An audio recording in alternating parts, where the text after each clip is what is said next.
3, 2, 1. Faut que je parte après le décompte. Bonjour tout le monde, bienvenue à RPM pour cette toute nouvelle saison. Bonjour Samuel. Bonjour, très content de vous retrouver. retrouver. Une émission avec une toute nouvelle facture. Ah oui, c'est une toute nouvelle facture. Formule! Absolument, les fourgonnettes. Ben oui, on est dans les...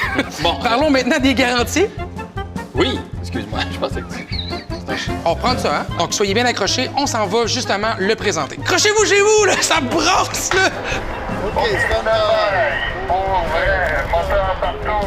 On va parler de mécanique maintenant. Le petit 4 cylindres 1,6 litres turbo compressé nous donne 190 chevaux et je vous garantis...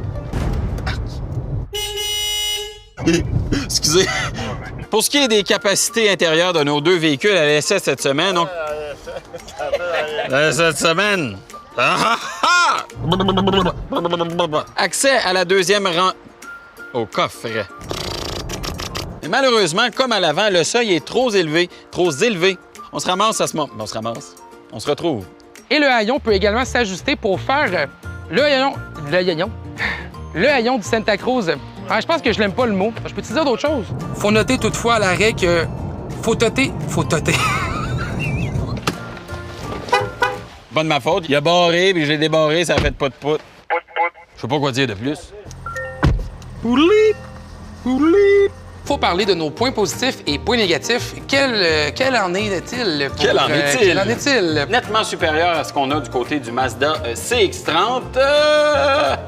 Tenue de route! Et le troisième. Je m'en souviens pas. Point négatif maintenant. Voyons. Le prix, qui est bien calibré. Voyons. Bien calibré. Ça va bien. On a aussi les innovations qui sont assez conservatrices, puis j'ai oublié le dernier.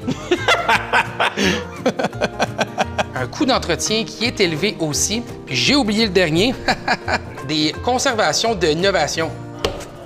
Ah! On a également une mécanique qui n'est pas encore très bien connue, puis je sais plus ce que je dis là. Ah! Mais je vais leur faire, hein? C'est ça, tu vois la fin approcher. J'ai assez hâte d'arriver, là! Yes! Dans le fond, je peux-tu pas parler de rien? C'est possible de pas parler de... Le Honda Passport a malgré tout continué de cheminer vers la victoire. Son manque de variantes qui crie réellement à l'aide.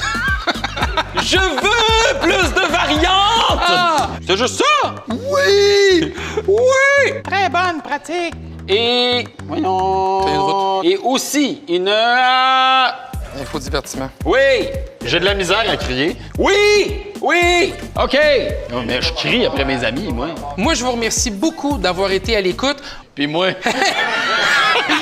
moi, je vous remercie! Ah, Sam, désolé.